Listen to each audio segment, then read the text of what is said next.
মার্কিন ও ইরান যুদ্ধ পরিস্থিতির আনুষ্ঠানিক সমাপ্তি ঘোষণা করলেন ট্রাম্প। হোয়াইট হাউস থেকে কংগ্রেসে পাঠানো চিঠিতে বড় ঘোষণা। তবে কি মধ্যপ্রাচ্যে শান্তির নতুন সূর্য উদিত হচ্ছে? আসসালামু আলাইকুম, এখনকার সংবাদে আপনাকে স্বাগত। এতক্ষণ শুনছিলেন শিরোনাম, এখন বিস্তারিত।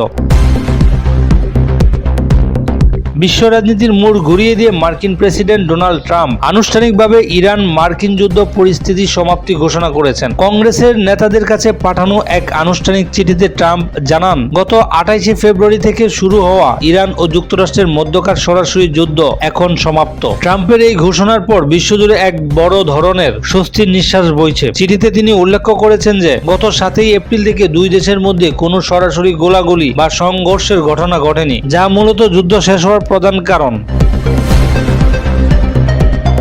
ট্রাম্পের এই নাটকীয় ঘোষণার পেছনে একটি বড় আইনি কারণও কাজ করছে। 1953 সালের ওয়ার পাওয়ার অ্যাক্ট অনুযায়ী কংগ্রেসের অনুমতি ছাড়া কোনো প্রেসিডেন্ট 60 দিনের বেশি যুদ্ধ চালিয়ে যেতে পারেন না। গতকাল ছিল সেই 60 দিনের সময়সীমা বা ডেডলাইন। বিশ্লেষকরা মনে করছেন, যুদ্ধের সমাপ্তি ঘোষণা করে ট্রাম্প একদিকে যেমন আইনি বাধা এড়িয়েছেন, অন্যদিকে ইরানকে একটি শান্তি চুক্তিতে আসার জন্য সর্বোচ্চ চাপ প্রয়োগের কৌশল নিয়েছেন। তবে বিরোধী দল ডেমোক্র্যাটরা ট্রাম্পের এই দাবিকে হাস্যকর বলে উড়িয়ে দিয়েছেন এবং অভিযোগ করেছেন যে নৌ অবরোধ বহাল রেখে যুদ্ধের সমাপ্তি ঘোষণা করা একটি শুভঙ্করের ফাঁকি।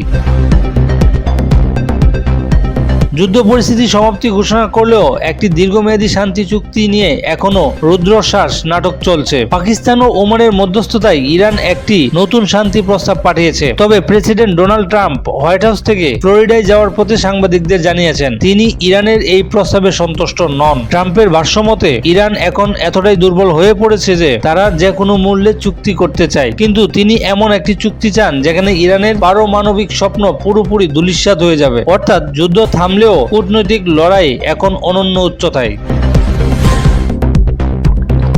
ট্রাম্পের এই ঘোষণার পরপরই বিশ্ববাজারে জ্বালানি তেলের দামে বড় ধরনের পতন লক্ষ্য করা গেছে। ট্রাম্প আশা প্রকাশ করেছেন যে যুদ্ধ আনুষ্ঠানিকভাবে শেষ হওয়ার ঘোষণা আসায় তেলের দাম আরো নাটকীয়ভাবে কমে আসবে। বর্তমানে হরমুজ প্রণালী ও ওমান সাগরে মার্কিন নৌ অবরোধ কিছুটা শিথিল হওয়ার সম্ভাবনা তৈরি হয়েছে, যা বৈশ্বিক সরবরাহ চেইনকে আবার সচল করতে পারে। বাংলাদেশের মতো দেশগুলোর জন্য এটি একটি বড় সুখবর, কারণ জ্বালানি তেলের দাম কমলে সরাসরি এর সুফল পাবে দেশের সাধারণ মানুষ এবং পরিবহন খাত।